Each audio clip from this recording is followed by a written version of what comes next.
को एजुकेट कर रहा हूँ कि भाई आपका शुगर ज़्यादा नहीं होना चाहिए, वो तो आपको परेशान करेगा। मैं ये भी एजुकेट कर रहा हूँ कि आपका शुगर कम नहीं होना चाहिए, वो आपको मार देगा। कम नहीं, कम वाला मार देगा। ठीक है ना, एक तरफ एक ज़्यादा शुगर अग्नि है, कम शुगर आप। तो अब मैं कहना चाहता हूँ कि मैं दवाई दे रहा हूँ, उससे तो कम नहीं हो रहा। अगर आपने एक्सरसाइज करी उससे कम नहीं होगा, उतना ही कम होगा जितना कम होना चाहिए। हाइपो में नहीं आएंगे। आपने सब्जियाँ खाई, खाना पीना ठीक किया, उससे उतना कम नहीं होगा जितना हाइपो में जाएगा। हाइपो में जाने से भी आएगा तो दवाई खाइए। तो दवाई आपका क्वेश्चन बहुत रेलेवेंट है कि कितनी दवाई खाऊं कि मैं हाइपो में चले जाऊँ, बड़ी बात है। तो अब क्या है कि जो दवाइयाँ हैं वो दवाइयाँ हाइपो नहीं करती हैं, शुगर कम करती हैं, लेकिन वो एक लिमिट तक करेंगी, उसके नीचे नहीं करेंगी, हाइपो नहीं करेंगी।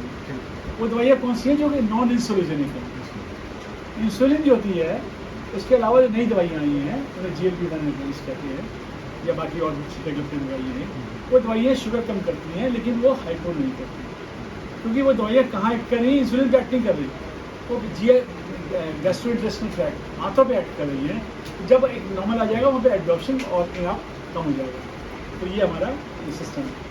अब जो इंसुलिन पे हैं या इंसुलिन प्रोड्यूसिंग मेडिसिन में दो दवाई में से होती है, वो भी क्योंकि आपको एजुकेशन जरूरी है, उनका कम हो सकता है। तो कम ना हो उसके लिए हम लोग एक नॉर्मल शुगर जो है, नॉर्मल जो है, हम चाहते हैं 125 और 140 के ऊपर है। 125 फास्टिंग का 125 है, फास्टिंग 125।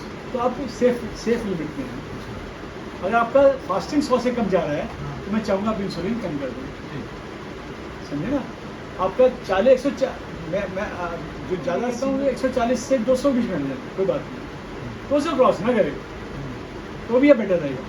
हाइपो नहीं होना चाहिए, और 125 से कम अगर हो रहा है तो फौरन डॉक्टर उनका भी से मिलें तो 4 कम कर देंगे।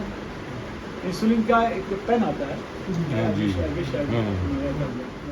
ये एक मशीन लग जाती है यहाँ पर, आपने यूँ घुमाया और शुगर आती है, तो वो सारे दिन में आप 50 बार देख लो, 200 बार देख लो। तो जिनका ब्रिटल